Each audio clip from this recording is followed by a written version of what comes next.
Hi guys, I've decided to call this episode Mark's Garage because, well, it's my garage and I'm working on the cars today, so thought it would be kind of fun to make a little video. I do most of my own work on the cars whenever I can. I can't do everything, of course, but I do quite a bit with varying degrees of success and frustration. Anyway, very rarely, but as the case is right now, I have both of the cars up on jack stands for unrelated reasons. So let's start off with the Cobra Daytona Coupe. Yesterday I was going to take this out to the rev scene at Timmy's at Uptown. And I had just put air in the tires the day before. And I went to just get the car ready yesterday and had a flat tire on the passenger front. So I wasn't quite sure what the problem was. I thought maybe I'd hit a little finishing nail or something like that. Couldn't quite see what was going on. So I took it to Fountain Tire this morning. And it turns out the problem was just a leaking valve stem. So they fixed that. That was Cole at Fountain Tire. And actually they didn't charge me anything. So thank you very much to Fountain Tire, Cole at Fountain Tire. That was very nice of you. Too bad it had to happen, but you know, these little frustrations happen. And I didn't know what was wrong with it, so I wasn't about to just put more air in it and drive it around, right? Because I didn't know if it would go flat again. Anyway, so we're going to put this back on. Start off with that. I won't bore you with all the details about putting this tire back on, but what I thought you might find interesting is the design of this reproduction Hallobrand wheel. Actually, I should wipe it down first. It's got quite a bit of brake dust on it. I put some pretty grippy track-oriented pads on this thing a little while ago. That was for our July track day session with the Porsche Club. Yes, I know, this isn't a Porsche, but it's a fun car to drive, and I don't know, it's just feels more natural to flog this thing on the track than it does my other cars. In any case, while it does provide a lot of braking power, which is great, they really generate a lot of brake dust just driving around. I haven't done too much hard driving lately with this car. I took it out and I did some acceleration with it here and there. Never exceeding the speed limit, of course, but it doesn't really matter. It just generates a lot of brake dust no matter how you're driving it. So even just average driving, it gets really dirty. In fact, I think I cleaned these off last time when I was at the European Cars and Coffee a couple of weeks ago. And I haven't really driven it a whole lot, and here it is, filthy with brake dust again. Anyway, that's sort of one of the prices you pay for having this type of car and this type of brake pad and so on. Sometimes I just take these wheels off. If I really want to clean them thoroughly, then I just take them off and do it with water. Just do it by hand, but I want to keep it drier here. This is not a real thorough clean. It's just a bit of a wipe down. All right. So we lift this little puppy on, and this is just a 5-bolt Ford pattern. Oh, I forgot the center cap. Of course I did. Yeah, there you go. Step number 1, when you're going to put one of these fake Hallobrands, knockoffs, is you got to put the center cap in, because that completes the look. Otherwise, it would just look like this. You'd have the 5 bolts. And it wouldn't be authentic. So, let's just take that off again. This little puppy just goes in the center, like that.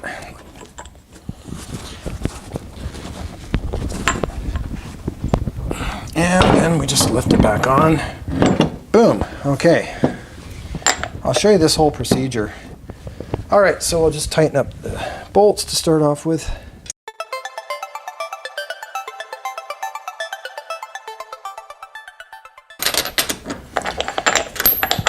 You want to keep this thing loose while you're tightening the nuts up, if it gets jammed, then it can get jammed in a weird position, like at an off angle. It needs to be free, because you're not going to be able to get the final fitting on if you don't do that. I'll show you that in a moment.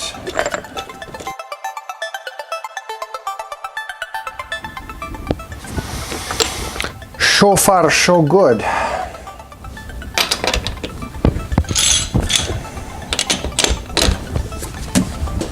Now let's get it a little bit tighter.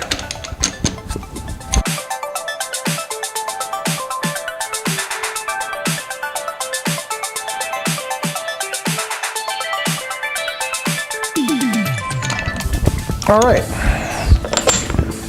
that's good. Okay, now it's time to jam the jack underneath and lower it down and fully tighten those.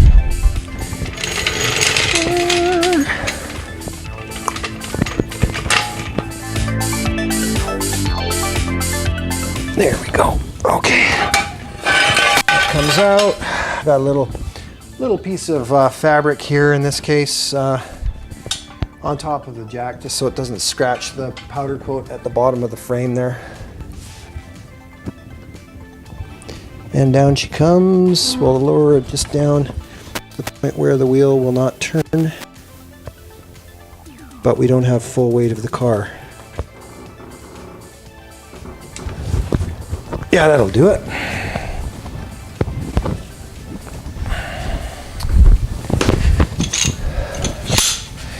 Typically these are around 90 foot-pounds or 90 pounds-feet if you prefer, and I don't bother using a torque wrench on these anymore because I've done it so many times. I just know pretty much how tight it needs to be.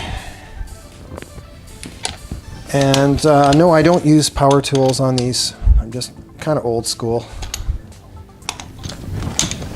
That's pretty good. Sometimes I'll take these things out for a run and then I'll check the bolts again, especially if I'm going to go out on the track. Usually I just leave these off if I'm on the track, obviously, right? Because you just want to keep it simple. So I'll take this off, just have the bolts exposed, and then I can easily just torque up or check the bolts or whatever. But yeah, I definitely like double, triple check all this stuff if I'm going out to the track, because you don't want to have a wheel fall off while you're at the track. Well, you never want a wheel to fall off, but I don't know.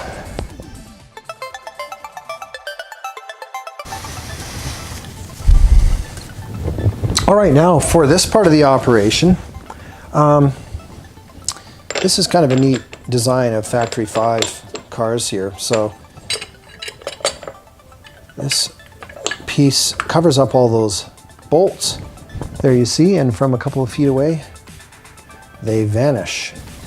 And now we're going to thread on the knockoff piece. This is obviously a fake knockoff, so just the way these are designed. So we're going to thread this on. This is aluminum, this is aluminum as well.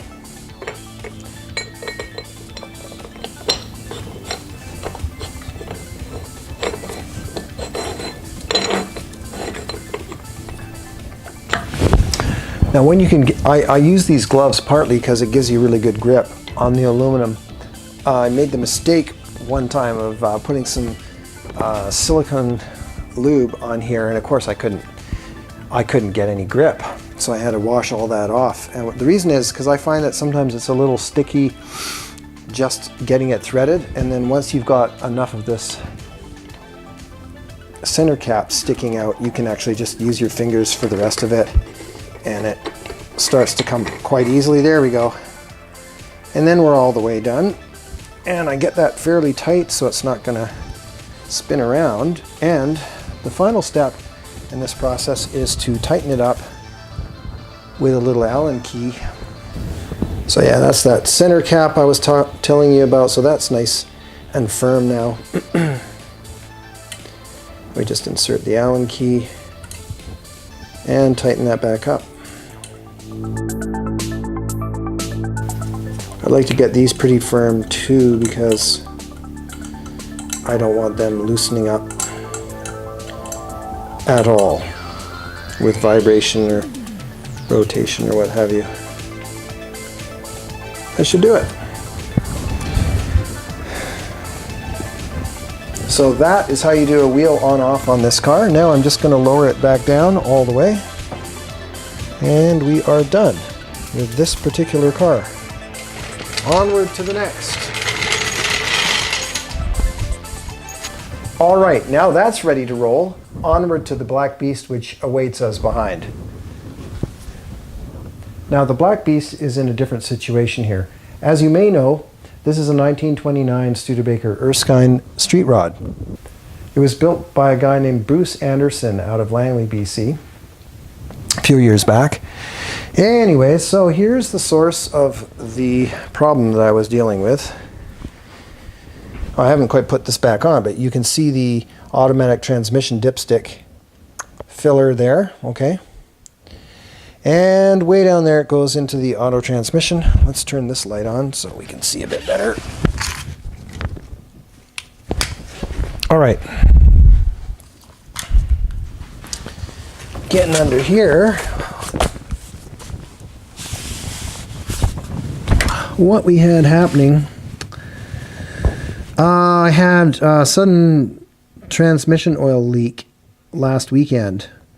This thing has sometimes drips a little bit of transmission oil, but not much. Anyway, it was suddenly just oozing out of there. So I tracked the problem down to the bottom of that dipstick, and I got some new O-rings for it, sized them up, but you know, it was way too loose. And so I decided to use some Permatex red RTV on this, because the red is the high temperature stuff, and I just blew it in around the O-rings and on the seal on the edge here, and I'm hoping that this stuff will actually hold well enough with the O-rings to keep the oil from leaking out in the future, at least for a while. By the way, here's the stuff I use. This is the Permatex red RTV. So it's a sort of a gasket maker, and this particular one, as I mentioned, is suitable for high temperatures. I don't know how long it'll last for this application, but it feels really solid right now, so I'm happy with that. I think it's going to be okay for now. And if I have to find another solution, I will come up with another solution for it. Well, remains to be seen. No, I'm pretty satisfied with how that's looking. It feels pretty solid. I just poked at it, and I don't want to like go crazy and start trying to pull the thing off. So really, for the time being, all that needs to be done is that this thing just has to be cleaned up a little, and then we'll lower it back down. So let's start off by putting this nut back on to the filler.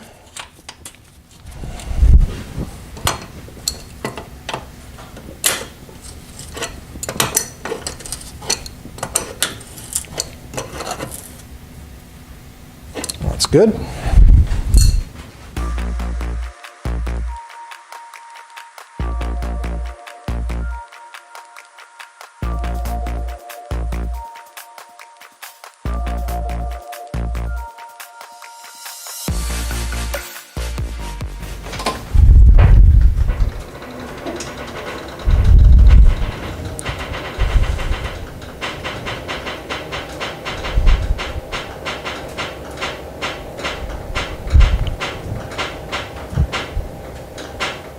This has got more creaks, squeaks, and groans than like the Black Pearl, you know. So there you have it. Episode 1 of Mark's Garage is all done. Hope you learned a little bit of something or found it mildly interesting. And do share your comments and thoughts about the cars or your own projects or whatever on the channel. And until next time, we'll see ya.